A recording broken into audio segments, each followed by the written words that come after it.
ರಂಗಭೂಮಿ ನ್ಯೂಸ್ಗೆ ಸ್ವಾಗತ. ನಮ್ಮ ರೈತರ ಹೆಮ್ಮೆಯ ಕ್ಷಣ. ಭಾರತದ ಸ್ವಾತಂತ್ರ್ಯದ ಸಂಭ್ರಮದ ಜೊತೆಗೆ ನಮ್ಮ ಭೂಮಿಯಲ್ಲಿನ ಆರೋಗ್ಯದ ಅಮೂಲ್ಯ ಸಂಪತ್ತನ್ನ ಬೆಳೆಯುವ ರೈತರ ಸಾಧನೆಗೆ ಗೌರವ ಸಲ್ಲಿಸುವ ವಿಶೇಷ ದಿನವೂ ಇದಾಗಿದೆ.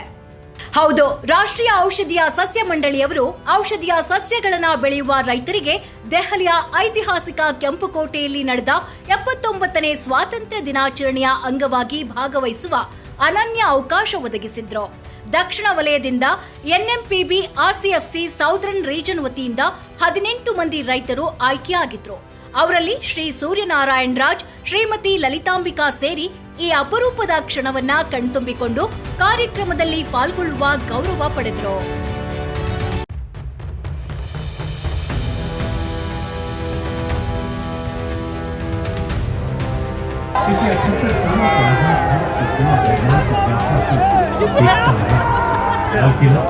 पिछले 11 वर्षों से उनकी हिंदुस्तान की मानव सेवा और विश्व कल्याण की आत्मनिर्भरता के मुद्दे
ಸಂಯೋಜನೆಯನ್ನ ಆರ್ಸಿಎಫ್ಸಿ ಸೌದರ್ನ್ ರೀಜನ್ ಸಲಹೆಗಾರ ಪಿ ಚಿರಂಜೀವಿ ಅವರು ಪರಿಣಾಮಕಾರಿಯಾಗಿ ನಿರ್ವಹಿಸಿದ್ರು.